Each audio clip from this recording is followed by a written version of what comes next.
Hi, welcome to my channel. This was a requested video and I thought it would be an interesting one to do. Why do some people manage to manifest a relationship with the person that they're wanting to manifest it with, your specific person, manage to manifest their ex back, and some people don't? Now, I talk a lot on my members area about energy, and this all being about energy. This is an energetic universe. We are energetic beings. So everything that comes into our life or doesn't come into our life is based on us, on an energetic level, and what we do with that energy. So when somebody manifests, let's give some examples here. I think that's the easiest way to do it. Let's say somebody has never heard about, we're going to go through the stages here, through the different scenarios. Let's say somebody's never heard about the law of attraction, never heard about manifesting, a bit like I did with my very first boyfriend when he left me for someone else. Okay, so I didn't know about manifesting. I kind of knew that I felt things and then they happened, but I just thought that was a nonsense, really. I thought that, but I didn't think it was real, if you know what I mean. So I didn't know anything about it. So one afternoon, whilst he's in the midst of this relationship, which he's really happy in, with somebody else who's much better suited to him than me, to be honest, but you know, that didn't matter to me. And I just sat down and thought, I wonder if he regrets it. Now, I can remember this afternoon really, really clearly. And I remember the feeling I had of him regretting it. It was like a wish that he would feel like that. And I almost felt his feeling inside of me of regret. And that afternoon, he called me to his house and told me that he had made a huge mistake and he regretted it. It didn't make any sense with what was going on even the day before that, because people had told me, because the girl in question was on the same college course as me, people told me how well they were getting on, and I knew he'd been seen in a nightclub with her the night before, which is probably what made me feel like that. And evidently, you know, they were on the dance floor together, they were all over each other, and you know, so my friend said to me, it's definitely over between you two, because so that's what I thought. And then there you go, it changed like that in a heartbeat, because I didn't know about the law of attraction, so I didn't put any effort in. I just purely had the feeling of him feeling regret. And I can remember it was not so much of a feeling of me thinking that, it was more of a feeling of me feeling his regret, if you know what I mean. Quick, that was over and done with. Done deal, back together for about a year after that. It didn't last, but there you go. Okay, next thing. You do know about the law of attraction, but you don't know that much about the law of attraction. You know that you can manifest a person into your life because you've seen it online and you've watched some videos on YouTube, but you're not heavily into it. You're kind of there, kind of not. You think maybe, maybe not, but so you think you'll give it a go. Maybe you listen to a subliminal or something, but with no expectation, because you don't really think it works. And then they call you that afternoon and you haven't heard from them for 3 months or something. And you think, whoa, okay, that's probably a coincidence. And then you do it again, listen to a subliminal again, and the same thing happens again. You think, whoa, this can't be a coincidence. Then you slip into, oh my God, I can manifest a person into my life. This is crazy. You start trying a little bit harder. You put more effort in. Your energy changes from one of hope to one of kind of like a negative expectation. So yes, then you might get a bit more contact from them, but then it goes away again, and you get stuck in a bit of a cycle. That happens really regularly. Then another case scenario, you haven't seen or heard from your person for a year or so. So you've got that on a subconscious thing, you've got, I haven't heard from them for a year. How are they going to suddenly reach out to me now? How are they going to do that?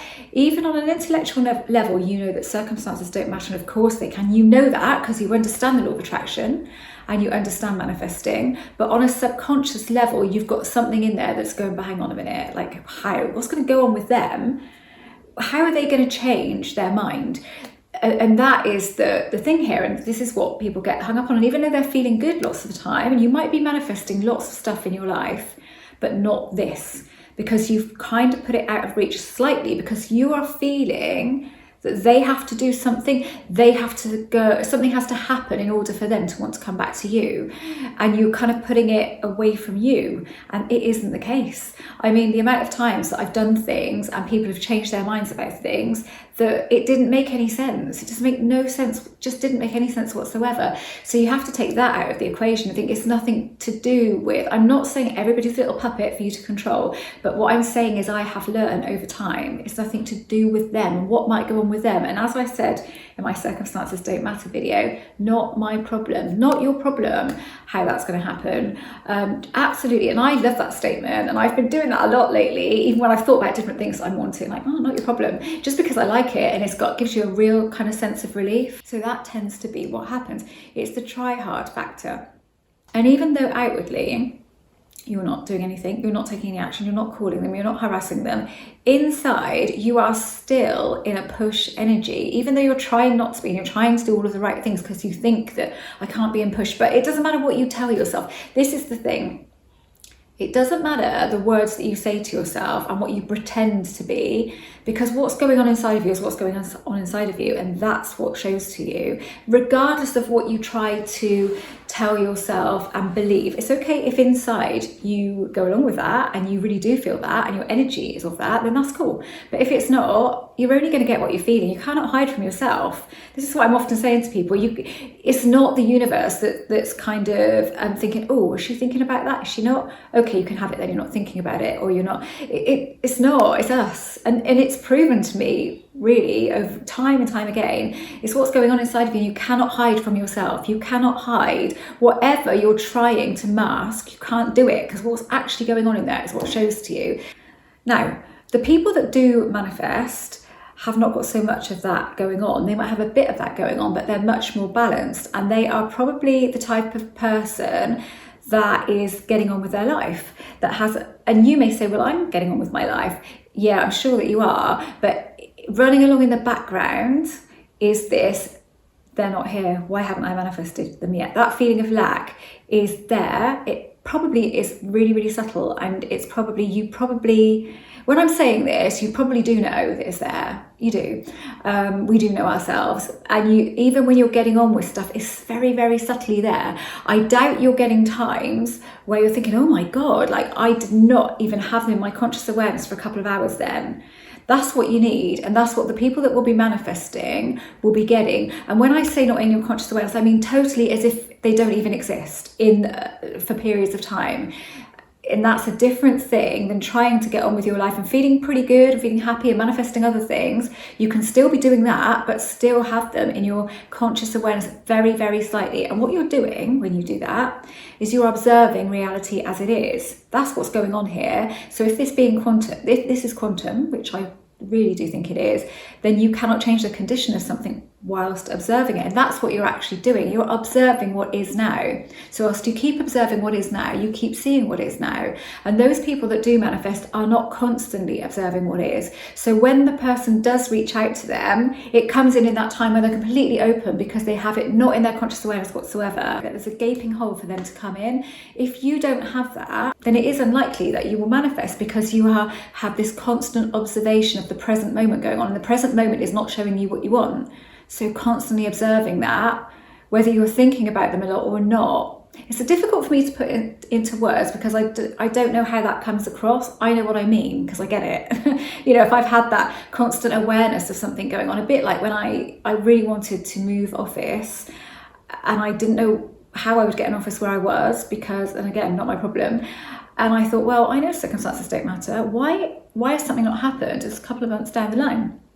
And then I realised that I had this kind of stuck feeling, the energy of stuck inside of me, really subtle though, not strong at all. And then I noticed it and I thought, oh my God, yeah, that's it. That's what it is. And I just went, okay, well, that's not going to get me anywhere. Right, stop that. And then to get rid of it, I just said, okay, if I'm here for like another few months, I'm here for another few months, big deal. I've been here, I'm not unhappy, I'm not miserable. So it doesn't matter, but I can't get anything different with this feeling. So that helped me to drop it, because I kind of resigned myself. And then it was the next day that I got offered another office. It's that underlying feeling, that underlying energy, however subtle it is, that is the observation of what is, that stops it. I guess what you need to know is how do you get around that if you know that is you and that is what's going on. You can get around that for sure. One story that we tell ourselves a lot is the attachment thing, isn't it? If I'm attached, I cannot manifest. And I do believe that that's a fact. But I think we need to stop telling ourselves, if I'm attached, I cannot manifest. It doesn't matter that it's not true, but you can start saying to yourself, I know that I'm going to be able to manifest whatever my feelings are, even with frustration, even with, don't mention the word attachment, just say even with frustration, even with anger, even with wondering where it is, I can still manifest. I am still going to see this show up in my life at some point. So we're not mentioning the word attachment because it isn't a useful word, to be perfectly honest. And basically you're telling yourself a different story. You don't have to believe this, but what will happen is, I don't think something changes as in you can manifest with attachment. I don't believe that. But what does happen is your energy changes because you keep telling yourself that, so you start feeling different. So you aren't so attached. See, I am using that, it's very difficult not to, but you lose a bit of that when you're doing that, and that's when it happens. So stories we tell ourselves, I mean, I say stuff like that to myself. If I know there's a little bit of residue anchoring to something, don't try to avoid using the word, and I will say that to myself, but it's cool. I can manifest whatever's going on inside of me. I know that I can manifest, I can create that. I know it'll show up at some point. Doesn't matter what's going on inside of me. That's amazing. I'll say all of that. If I feel that little bit stuck with something, which I do get every now and again, I'll do whatever it takes.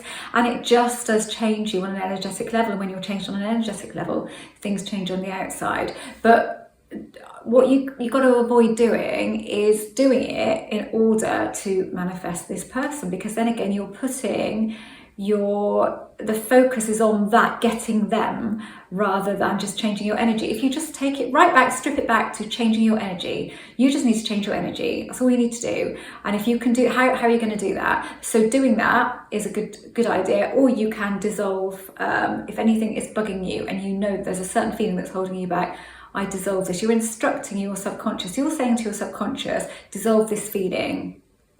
Or you can say things like, if this feeling comes up in me where I think this is never going to happen, you will dismiss that feeling. You will not manifest that feeling. Because we can instruct our subconscious anything, and we don't take enough advantage of that. I do, like massive advantage of that. I don't think that in this community that's talked about enough. We can just instruct your subconscious anything, but you don't have to hammer on about it. You don't have to hammer it in there. You don't have to affirm over and over and over. I mean, I see things about 10,000 affirmations a day. Well, who is it has time for that? Honestly, really, I mean, that's just crazy talk. Like, no one has time for that. And that is verging on obsession when you're doing something for that amount of times a day. What else are you doing in a day? Like, come on, where's your attention going? How are you not spreading your attention on other things? You're not, because you're purely focused on that one thing. And now, I'm not saying that doesn't work. I'm not, because I've never done it. I can't possibly say it doesn't work. It might be all right for like a new car, a new house, a new job. But if you're doing that for a person, then you are putting way too much attention on that person, way too much focus on that person. And this is the way I would look at it. If you want to do that for a person, then you know you've put that person on a pedestal. If you are prepared to say 10,000 affirmations a day in order to get a person, then they're way too important to you. You are not putting yourself first. My opinion, of course. I know that loads of people will disagree with that, but I really believe that. You put too much focus on one thing to the detriment of everything else in your life. Anyway, I hope this was useful. I hope this answered the question. If you've got more questions and you need me to clarify, then please do leave a comment and I will do my best to do that. Thanks for watching. I'm an author. I am a coach. I offer Zoom coaching, email coaching, personalized subliminals. There's a members area on my website. If you sign up you can sign up as a free member, just have a little look around, see what you think. There's quite a lot in there for free members, or you can sign up as a premium member, but you can upgrade once you get in there. If you're free and you want to upgrade to premium, you can do that. That will come in at £10 a month. And with that, you get access to Ask Evie. So if you're on a particular module and you need clarification, you can message me and I will come back to you. You get discount on coaching. You don't get discount on email coaching, but you do on Zoom coaching and personalized subliminals. You get a selection of subliminals and meditations, and you also from Friday will be getting courses. So the first course is basically influencing energy. It's all about influencing energy, all about how I do this and how you can learn how to do this and strip it back to its simplest form and not overdo things, but still get results and quicker results, in my opinion. So that's what you get for your £10 a month. Courses will be updated on probably a 6 weekly basis. So when a course is up there, it won't come down, but then the next one will go up maybe about 6 weeks after that. And yeah, And that's that. So thank you for watching.